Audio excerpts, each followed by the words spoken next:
Alright, let's talk about one of the biggest money debate in America. Should you buy a house or should you just rent one? Now, I know your parents probably told you buying is the smart thing to do.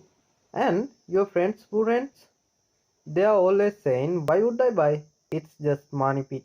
The truth, both of them are in right and both of them are in a wrong. This isn't just about real estate. This is about personal finance, opportunity cost, and how you actually want to live your life.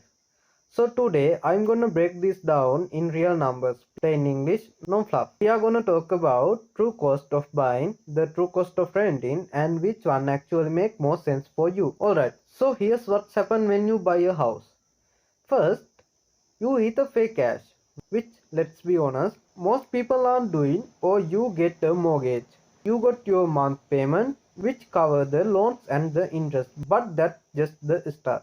You are also got property taxes, home insurance, maintenance, repairs, and if you are unlucky, HOA fees. Here's real life example. Let's say you buy a 350,000 USD house with 10% down. That's 35,000 USD upfront. Your mortgage at 6.5%, around 1,990 a month. Property taxes, let's say 365 USD. Insurance, about 150 USD. Maintenance, you should be putting aside around 300 a month for stuff breaking, because trust me, it will break. All in, you are looking at about 2,805 a month. That's way more than just my mortgage. Now let's look at renting the same kind of house. Say it's 2,000 a month in rent. Add 24 a renter's insurance. That's it. No property taxes, no repairs, no 5,000 surprise bill when the water heater dies. Total 2,020 a month. That's 785 less than the buying example. Over a year, that's about 9,420 in a savings. And here's the thing. If you actually invested that difference every year into, say, an index fund making 7%, in 10 years you could have over 138,000. Now, most people don't invest that money. They just spend it. And if you do that, yeah, renting won't really build wealth. But if you are disciplined, renting can actually make you richer than buying. So here's the real trade-off. Buying gives you equity every month. Part of your payment goes toward owning more of the home. And if the value goes up, you can make a profit when you sell. Renting gives you flexibility.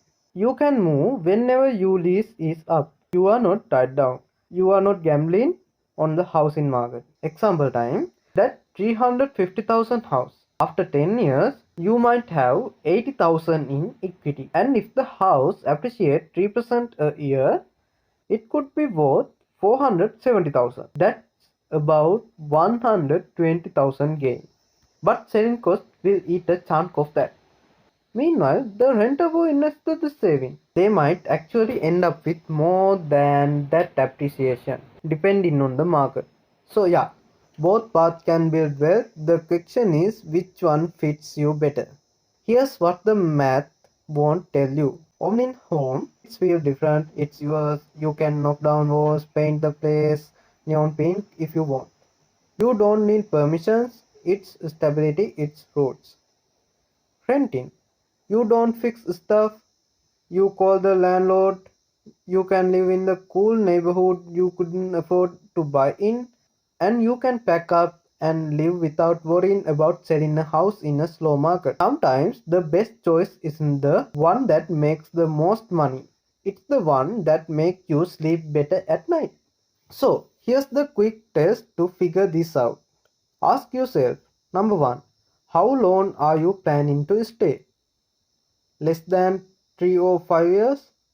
Renting probably wins. Number 2, do you have an emergency fund? If not, buying is risky. Houses have surprised costs. Number 3, what's the price to rent ratio where you live? Home price divided by yearly rent over 20. Renting might be cheaper. Number 4, will you actually invest the saving from renting? If not, you are losing the biggest benefit. Number 5. How much do you value flexibility versus stability? That's the emotional side only you can answer. So, is buy no less better? No. Is renting no less smarter? Also no. If you want roots, control and kind of forced saving plan, buying can be great move. If you want freedom, lower fixed cost and the stability to invest aggressively, renting might be your best bet, especially in expensive markets. Run your own numbers, be honest about your habits, and remember the right choice is the one that matches your life and your money. And if you found this breakdown helpful, hit that like button so more people can see the real math behind this decision. And don't forget to subscribe. So see you in the next video.